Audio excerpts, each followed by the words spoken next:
Ben moi, mon endroit préféré, c'est dans mon village. C'est un petit coin dans les bois. Et puis ben, j'aime bien, on est tranquille. Puis c'est au-dessus d'une falaise, du coup il y a une belle vue. Puis à chaque fois qu'on y va, on voit souvent les animaux, les chamois, les sangliers et tout, du coup j'aime bien.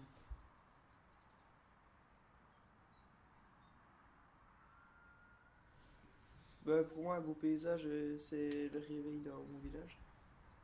Avec le lever du soleil, la brume, tout ça, puis le silence.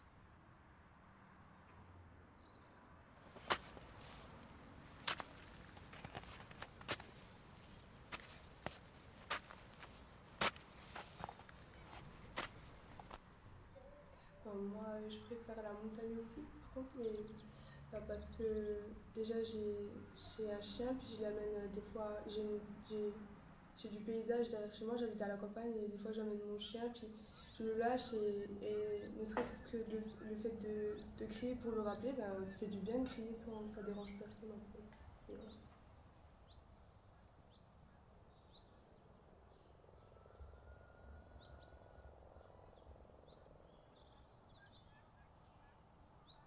En campagne, on est chez nous dans toute la campagne, enfin dans le village, alors qu'en ville, c'est un peu chez tout le monde, il y a beaucoup de gens.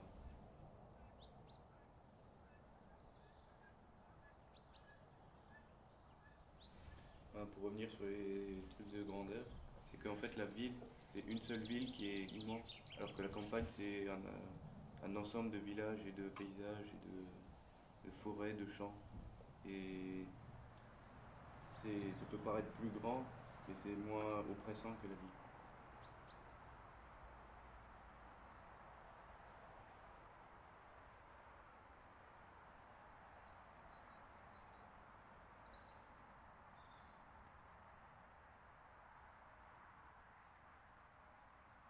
Un village, ça n'a pas vraiment de frontières comparé à une ville. Ça s'étend beaucoup souvent quand on est avec des villages collés. On ne sait plus vraiment dans quel village on est parce que en fait, il n'y a pas vraiment de frontières, quoi. Alors que dans les villes, c'est coupé net. Dès qu'on dépasse un panneau, ben, on n'est plus dans la ville.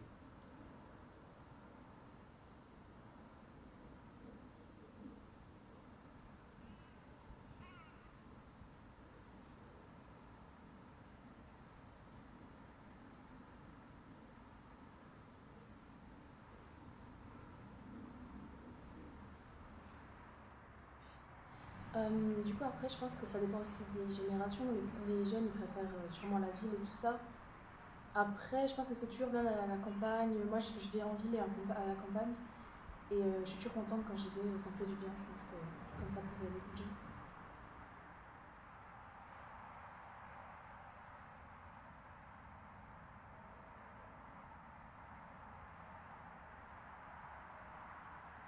Pour moi, la beauté c'est subjectif et en fait, ce que je trouve beau souvent c'est des trucs confortables, enfin des trucs larges, donc ça me va. Et si par exemple je dois m'habiller, je dois mettre par exemple une robe super moulante, pas du tout confortable, en fait je vais pas me trouver belle parce que je vais pas être à l'aise, je vais me dire je suis pas c'est pas confortable, du coup je sais pas comment me tenir avec, ou du coup je me trouve pas belle. Enfin, ça c'est. Je parle physiquement après.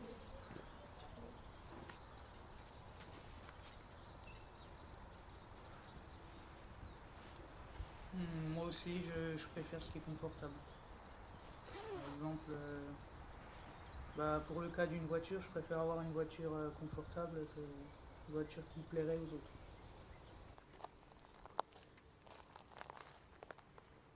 Moi, je pense que le confortable, en fait, il passe après le beau parce que nous, on a besoin. Enfin, en fait, parce que la société et tout ça fait qu'on a besoin d'être beau. Parce que si on voudrait être confortable vraiment, tout le monde irait en jogging. Et personne ne le fait. Donc, c'est que derrière, il y a quand même un sentiment de vouloir être beau.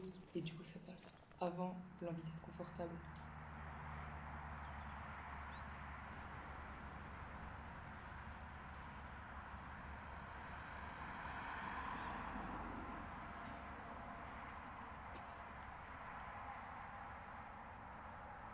Moi, je pense que je suis froid, mais après, quand on connaît les personnes, on est moins froid.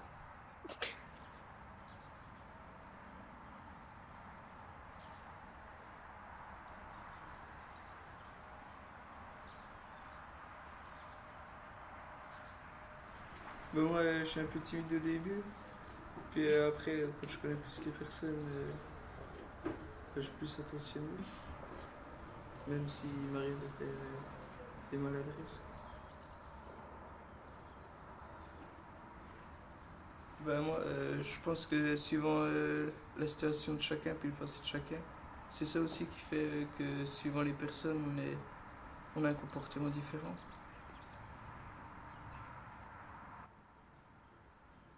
Moi, mon père, c'est un peu, on va dire, une tombe. Il exprime jamais ses sentiments. C'est jamais rien. Il, il exprime jamais ses goûts. Je pense que j'ai un peu récupéré ça de lui. Mais quand même, je suis pas du tout en accord avec ma maman parce que elle préfère les choses vraiment sombres. Par exemple, le noir, elle adore. Et moi, je préfère les couleurs. Je trouve ça terne.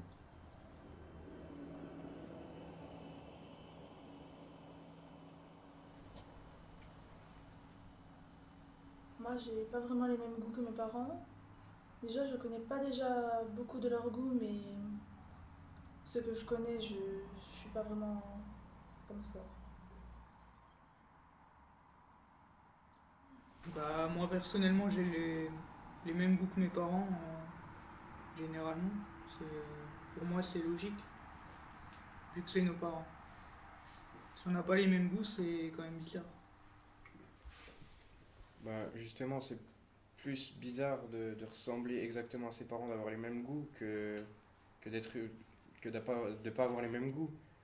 Parce que t'es pas ton père, ni ta mère, tu te doutes bien. T'es un mélange des deux. Enfin, c'est comment t'as grandi, la vie que t'as vécue.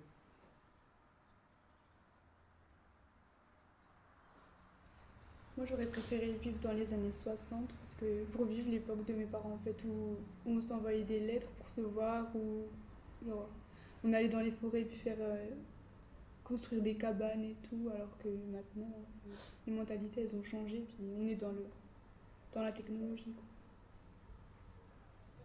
Justement, après la guerre, il y a eu un peu une joie de se dire que c'était fini, même si c'était assez compliqué. Et j'aime beaucoup cette époque par rapport au style vestimentaire que les gens avaient, à leur musique et à l'ambiance de vie en général.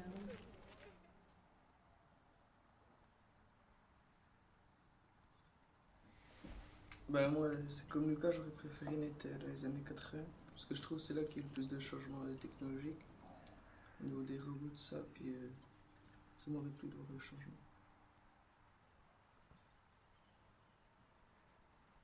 Connaître l'effet que ça fait, enfin, de découvrir des autres choses. Parce que nous, par exemple, on a toujours connu les portables, tout ça, alors qu'avant, on aurait pu voir le changement, puis ça doit être intéressant.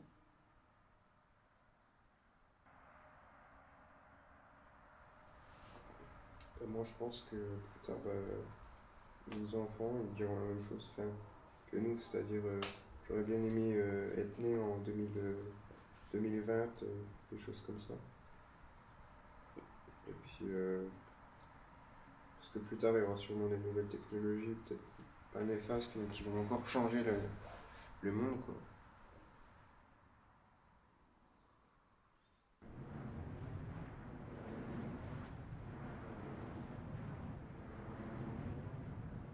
Moi, mon père va plus aimer ce qui vient du futur. Il a hâte de voir les nouvelles technologies arriver. Il adore ce genre de choses. Tandis que ma mère, elle va pas trop comprendre c'est quoi.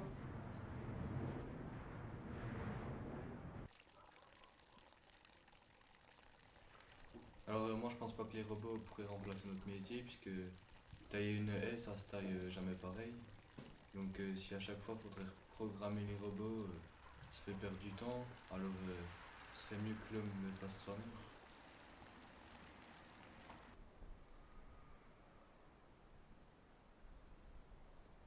Alors moi j'aimerais bien une vieille ferme, paumée, un peu paumée, avec plein de terrain, à la forêt, puis voilà.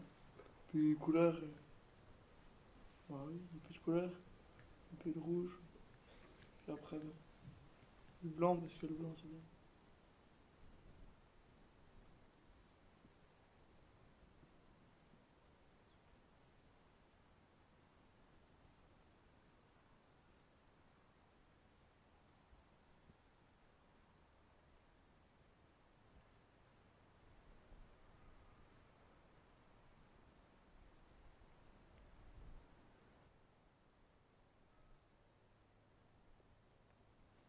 bien une terrasse avec des dalles et un bassin avec des poissons, une cascade et du gazon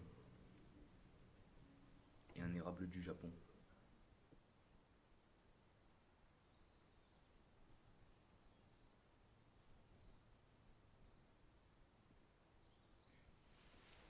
Une maison ancienne mais bien retapée, mais vraiment bien. Genre une maison alsacienne, parce que en fait il y a tout est dans l'extérieur en fait de la maison. Et on n'en trouve pas partout. C'est vraiment spécifique à la Réunion. Moi je préfère le crépi. Parce qu'on peut mettre la couleur qu'on veut, que les pierres apparentes, c'était bien avant, mais maintenant on est passé au crépi, je trouve. Et même quand on regarde les nouveaux lotissements, les maisons modernes, on n'a plus trop en pierre apparente.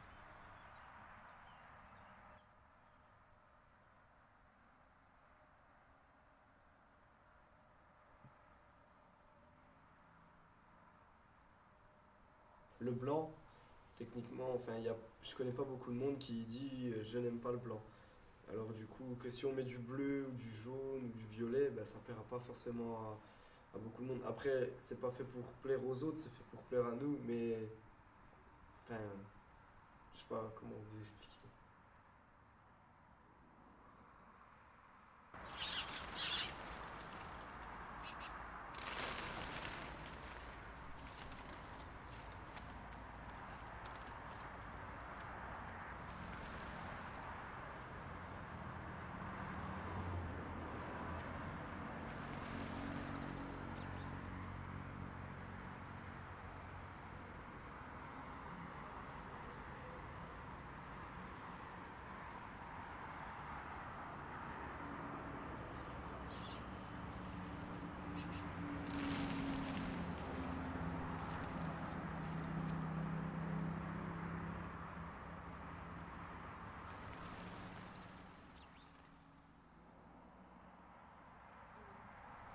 Moi je pense que je vais pas rester ici parce que c'est vraiment petit, il y a pas grand chose, même en ville ou en campagne. Et puis c'est aussi là où j'ai grandi. Et puis donc il s'est passé des trucs bien, mais il y a aussi il y a beaucoup de mauvais souvenirs. Et donc je préfère un peu quand je serai plus grande, je préférerais changer et puis voir de nouvelles choses.